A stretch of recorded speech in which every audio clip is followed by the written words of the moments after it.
Say it again. This is Alex Matthews interviewing Acel Clark on November 1st, 2007. Yeah. What is your least favorite memory of the war?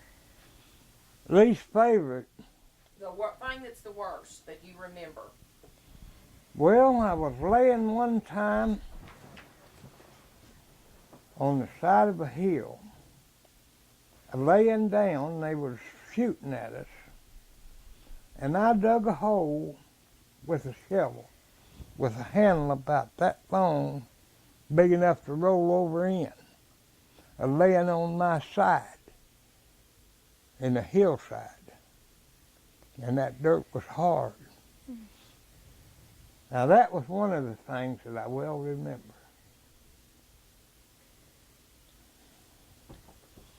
But there's several different things. I don't know what all. Hello.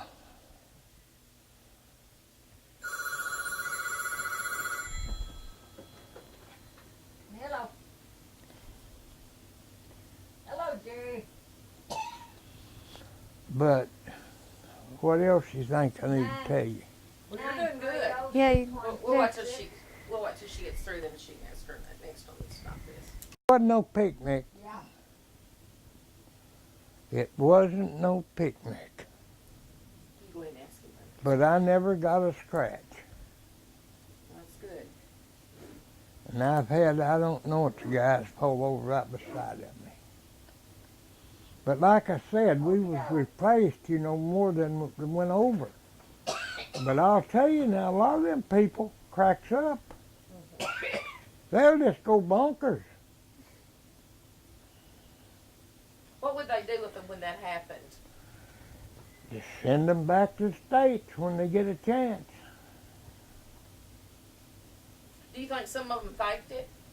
Huh? You think some of them pretended to go bonkers in order to get out? No, You don't think they would get examined. Okay. That Lieutenant Luce and a doctor would take them through a pretty much of a, questionary thing. And I think most of them was. I think most of them was cracked up.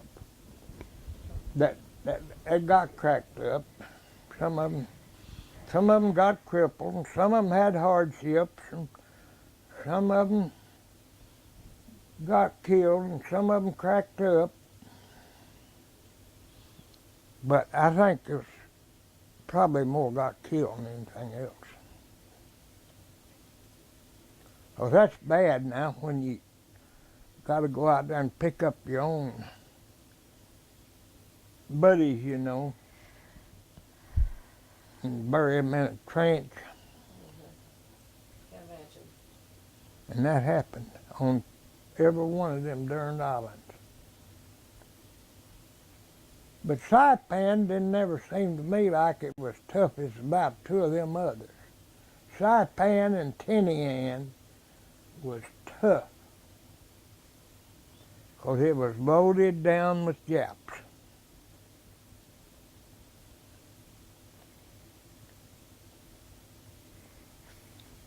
Where were you on December 7th, 1941, which is when Pearl Harbor went on?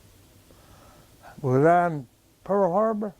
When it was bombed, where were you in? No, I was home yet. You were still home. I was in Virginia taking training. When and how did you hear about the attack? On Pearl Harbor?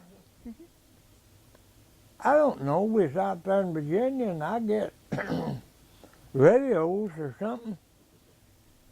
I wasn't over there, but I was there right after it. But So you saw it after it had been bombed. oh yeah, What did it look like? it looked like a storm had hit it more than anything else.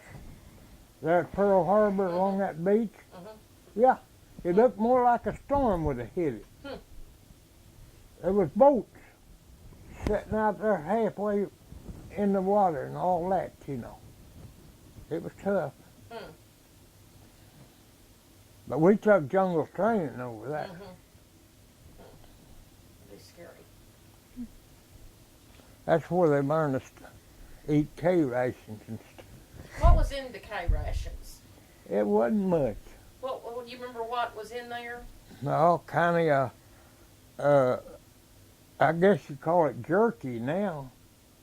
It was some of that and a few crackers and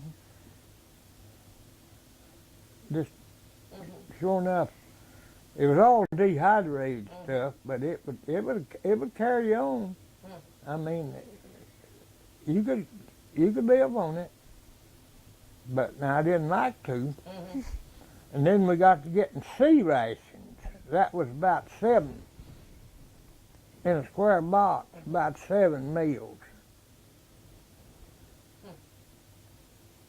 And they called that C ration. And we had a lot of that.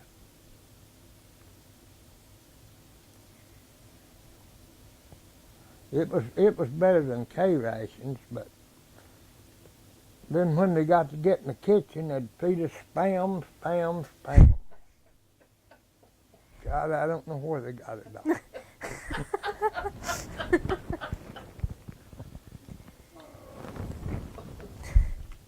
It wouldn't be bologna and hot dogs and stuff like that.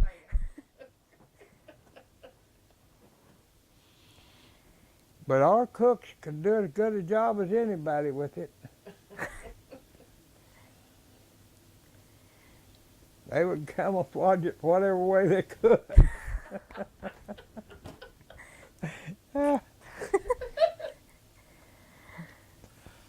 Oh, well.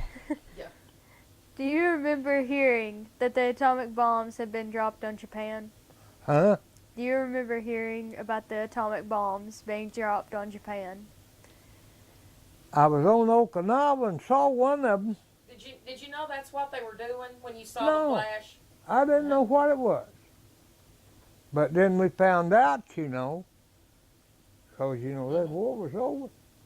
But I saw one of them, the flash from one of them, and they dropped 2. But I was close enough to, I should have seen the other one because, I mean, we was right there. How did they tell you all about it? What did they say when they told you about it, about the bombs? They just said the war was over, they dropped atomic bombs, and we didn't even know what atomic bomb was. We didn't know exactly what atomic bomb was. What were your feelings about that? I was awful glad. I celebrated. What do you remember about President Roosevelt's death? About all I remember, he died. And Truman took over, and I think when Roosevelt died and President Truman took over, you could see it speed up. I think the old generals and admirals got a hold of it before Truman could get a hold of the reins, because you could see it speed up every day after that.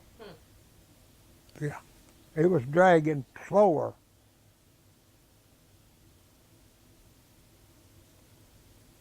Do you recall the day your service ended? Huh? Do you recall the day your service ended?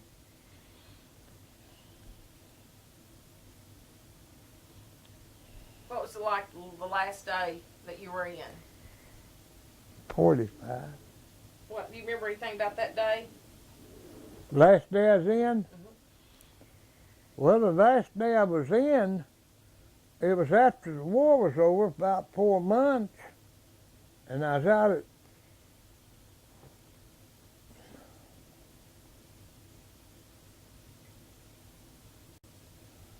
when I got discharged, I was out there working on a repair base in San Diego, and they sent me back to Middleton, Tennessee to get me discharged. They didn't discharge me out there. They sent us back to, well, several of us back to Middleton. A dozen or more. But most of the boys, especially them that had been drafted, come home when the war was over instead of having to go back somewhere like I did. My time wasn't out. What did you do in the days and weeks after returning from the war? After returning from the war, After you came back home. started work on the farm. How do you think serving in the war changed you?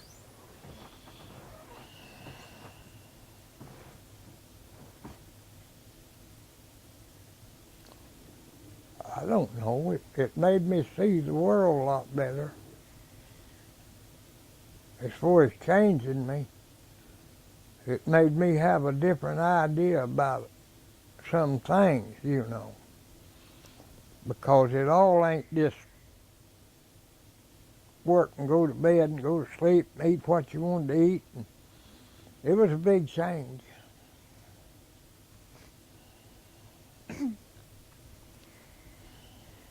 Now I'd like to ask you about farming. In your life, what is the greatest change in farming? Oh, man. We drove an old binder and stacked the rice out in the field and then took a wagon and hauled it up to a threshing machine and throw it in there and thresh it, take it out, you know, and haul it to town. And it took about 5 or 6 men to run a threshing machine, where now one guy gets on a combine and cuts 3 or 4 times as much as we could thresh. It's changed. That's one of the biggest changes, that. And then they've got cotton pickers. You used to go out there by hand. Gwen knows about that. Pick that stuff by hand, put it in a sack and weigh it, pour it in a wagon, take it to the gin.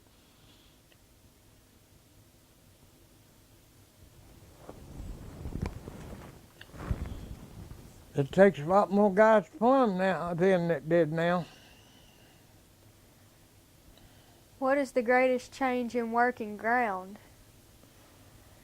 Well, we worked at about 8 foot, 6 or 8 foot. Now they work it when they go through about 24 or something. Tractors back then was 30 horsepower, and now they got some that's close to 200. Of course, they cost a lot more. Mm-hmm. And then the combines now, you see, it just takes 3 guys to combine. One to drive the buggy and go get grain and put it on the truck, and one to drive trucks. Mm-hmm. If they've just got one combine, 3 men can do it. What is the greatest change in planting a crop? A lot. I've planted I've even planted with a 1-row planter. That's 36 inches. And now they got 12 rows and plant 12 rows at a through, you know, and it changed a lot. I tell you the truth. What is the greatest change in harvesting? Huh? In harvesting, what's the greatest change? Well, that's what I said. They used to cut it with a binder. Yeah. Cut it in little round bundles, tied up in a little round bundle, and then they'd go out there and shock it. Set about 7, 8 up and break one down and make a lid on it, you know. And now that combine goes out there and takes, some of them take as much as 18, 20-foot strip. How long would it take to cut like a acre? I mean, how long did it take to cut a field? Doing it the old way, when you shocked it and everything. How much could you get cut in a day's time? With the binder, Mm-hmm. 6, 8 acres. Today, how many can they do in a day's time? Some of them do 80. Unbelievable. Mm-hmm. And then after you done that, you had to go out there and shock it and then haul it up there and Yeah, you weren't through yet, were you? throw it in a thrashing machine. It sat still and you had to haul it to it and throw it in there. And then I had a truck that hauled about 200 bushel, not over 250, and I was hauling one year all the way to Gibson Switch.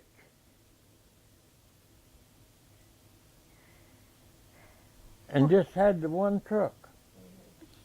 Now, if you ain't got a trailer or two, you sure ain't hauling much off. It's changed, I'll tell you, girl, it's changed. What is the greatest change in tractors? There's a bunch of Well, these. one thing, they've got a cab and an air conditioner and a lot stronger. We drove those open tractors, nothing up there but you on top. Now they've got their radio and their air conditioner and cab all the way around. And I've cut beans. Now this is after we got a combine. I've cut beans and the dust's so thick that I'd rake my hand that way and it looked like I had a piece of toe sack. That dust landing on you. How did you control weeds before many of the chemicals were available? Well, we sent somebody out there and pulled them. Gwen knows about that, don't you? I didn't pull them, but the kids did. Yeah, and we'd hire people, you know, and go out there and they couldn't whip. I never did hire any to get the grass out of it before we had the poison, but the weeds, you know, like coffee beans and them old ragweeds and careless weeds, we pulled them. And coffee bean and indigo. We, Back then was different. Now, Acel bought, what kind of equipment what was it you bought from Downing's? Did they come out to collect one time? oh, it was a combine. I was combining And he was way back over yonder. way down here. And this man Count Downing, you come out remember? and he said, Miss Clark said, I told him who it was, said, I'm collecting. Said, where's Acel? And I said, he's way back over here in that field working. And he said, has he got any money? And I said, no. And he said, well, there ain't no need me waiting that mud then. I gotta find somebody else. And he just turned around and left. Well, one time, That's the way it was then, you know, they wasn't. one time I was cutting beans and he could drive to where I was at. And he come up on that combine, got putting it up on the platform where I was. He said, you got any money? I said, nope, I'll have when I get these beans cut. And he practically jumped off there. I said, hey, wait a minute, ain't you going to talk to me? No, I got to find somebody with some money. But I'll tell you what, they was good people. Old Count and them was good people. And up there at the bank, it was the same way. Acel was up there one time, and this, who was the girl that brought the $2 bill in? Oh, she was Everett Grundon's stepdaughter. She brought a $2 bill in, and she said, I want to cash this. So John said, okay.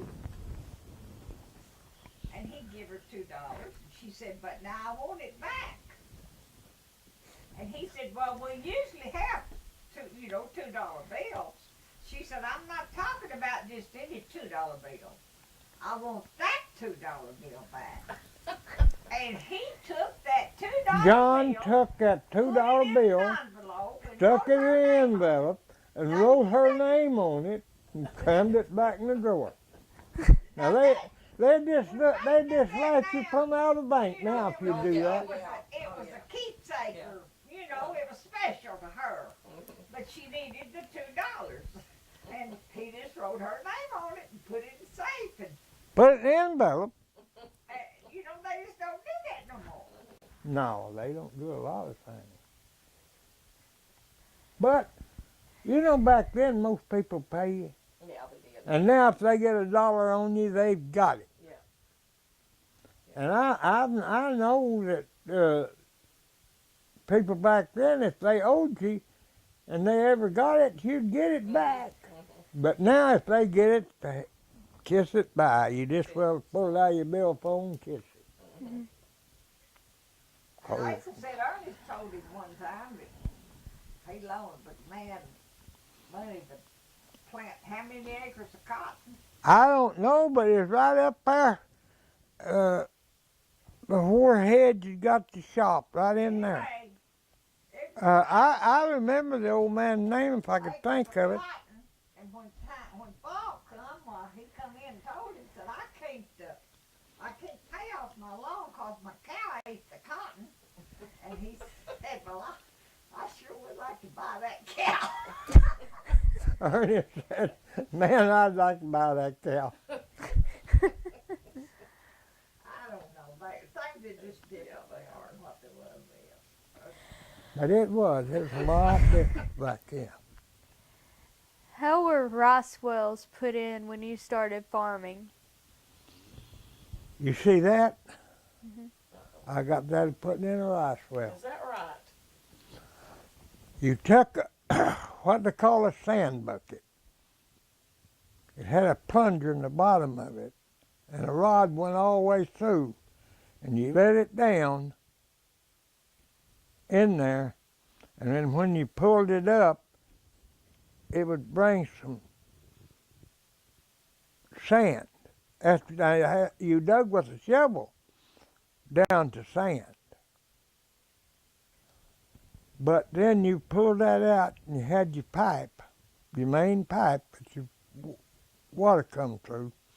You pull that up, somebody dump it, and they built a scaffold about like that, about that tall, and you turn that sand bucket over and pour it out.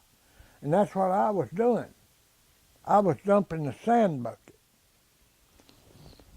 And I stumbled, and I caught a cable. And if I'd caught one that far from it that was going the other way, it would have tucked them fingers, that hand the other way.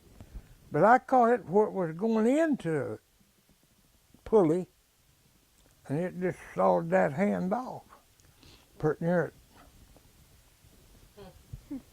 But that's the way you got. That's the way you got it.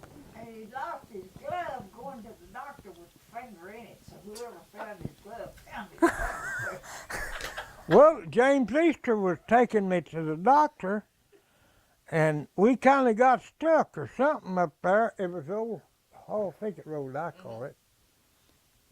Well, it was actually where we were putting in the well was over there by the, where Willie Bradley had the house over there. Well, the one across the road from there, go up about a quarter, going north. It's a well on the west side of that road. That's where it was. Me and James Easter and J.L. was putting it in.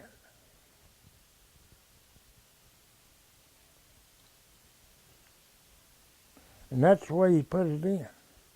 You pull it out just about a gallon or two of sand at a time, and then you'd work your pipe, and it'd go on down a little, and then you'd do it again.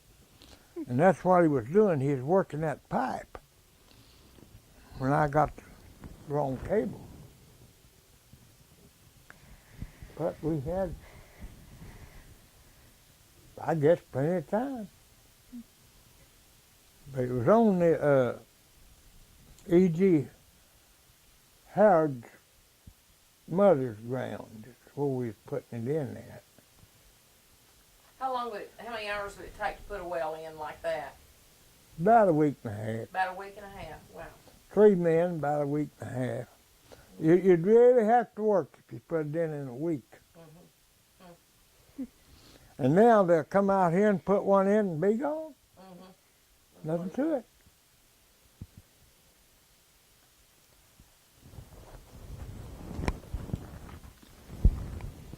Well, I had to work on 3 wells this summer.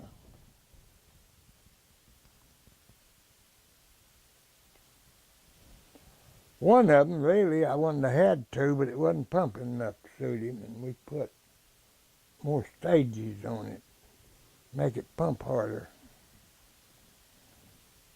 Anything else?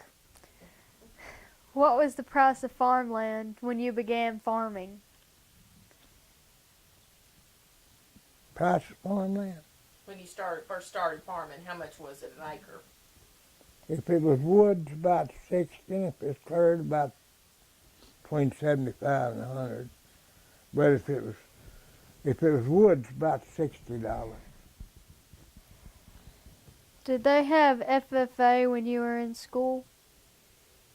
No, I never did go to nothing but Beautiful Home. They taught through the 8th. I went one day in my brother's place and went another, and the teacher wasn't there, and that's all the education I got.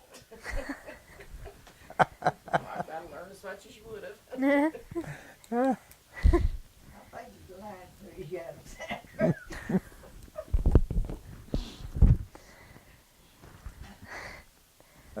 What advice would you give someone wanting to be a farmer? Huh? What advice would you give to someone wanting to be a farmer?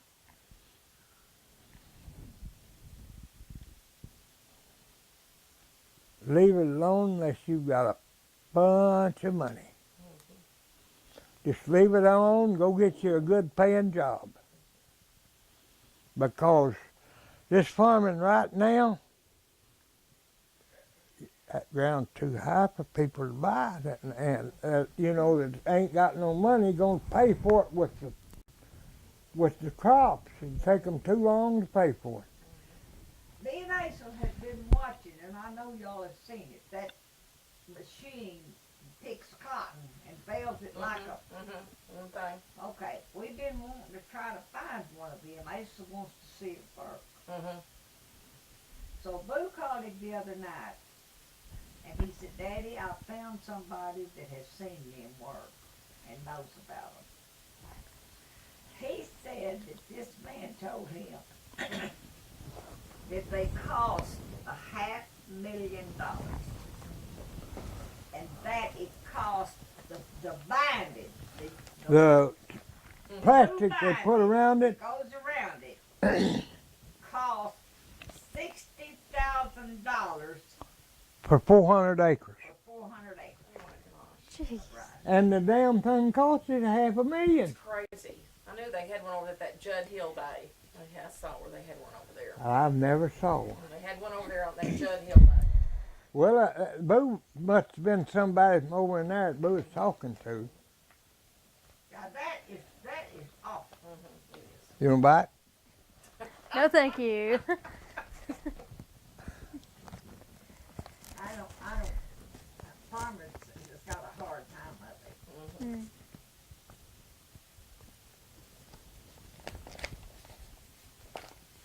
But I'd rather do that than, we can't complain. Well, I could have had more ground, but there's some up above me there, down the stairs, was moving off of, and old man Kraft had a mortgage on it.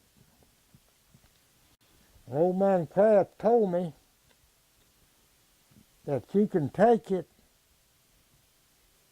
and pay me rent till you pay for it, but it's about all in woods. And back then we was cutting it down with a crosscut saw and piling it and burning it and then going out and sawing the stump off. And it wasn't 3 years after that till they put them slicer blades on a bulldozer. And they could just cut trees putting it like going hay. But the place is already sold, see? And I could have bought that 160 acres and just paid the rent on it. But I thought, well, I got more ground now than get cleared. What is something you've done or accomplished in life that you are proud of?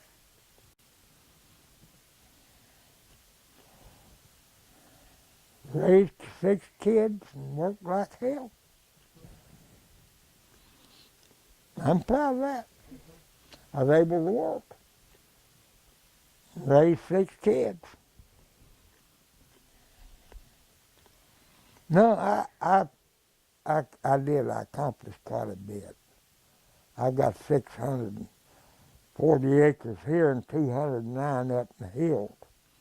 And I'm kind of proud of being able to accomplish that much from nothing. I'll tell you how he is, Patricia. Here about 6 months ago, we was up at the bank. And they was giving out this, Mike was figuring out a financial statement for us. And he just pitched it over to me, and I glanced at it, and it had real estate, 640 acres. Yeah, but you butted in my business. And I said, that's not right.